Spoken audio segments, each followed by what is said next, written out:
Now, last year, British arms dealers signed multi-billion-pound contracts with states the UK government says abuse human rights. Campaigners say more nations of concern get British weapons than those with no human rights problems. Let's take a look.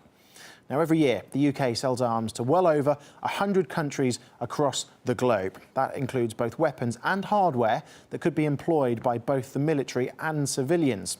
But what's striking is that many of the states have been identified by the UK's Foreign Office as nations with serious human rights violations. They include Iraq, Libya, Pakistan and Yemen.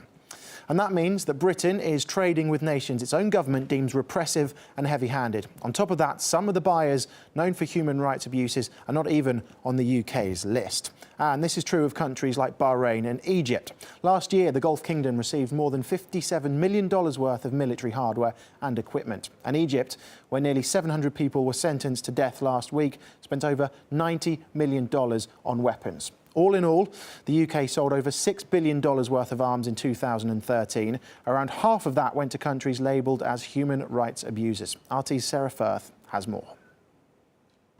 Well, arms dealers have been awarded billions of pounds worth of contracts by the British government. Now, taking place today is defence giant BAE's annual shareholder meeting. Now, we've seen anger amongst campaigners for the company selling fighter jets to repressive regimes such as Saudi Arabia and Bahrain. And last year, we saw that annual shareholder meeting disrupted by the campaign against arms trade, and you can expect that they've got a few more surprises in store for BAE's shareholders today, as we found out when we spoke to them earlier. We want to make our presence known. We want to ask him the tough questions right away. We want to put him on the spot, and we want him to know that there are a number of people with serious concerns about the human rights violations being carried out on a regular basis by weapons sold by BAE Systems.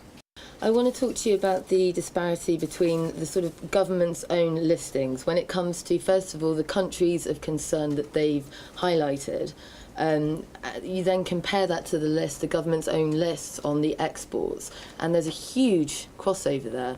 Well, this is the point. The government talks very tough on human rights, but when it comes down to it, the government is also very happy to arm human rights abusers. And actually, one of the things that's interesting about the government list is some of the countries that aren't on it. Because Egypt, where 563 people were just sentenced to death, isn't on the list. And that's seen a significant increase, a spike in arms sales since the uprising. Similarly, Bahrain isn't on the list, despite actually the Foreign Affairs Committee's recommendation that it should be, and we think that's largely influenced by arms sales to Bahrain.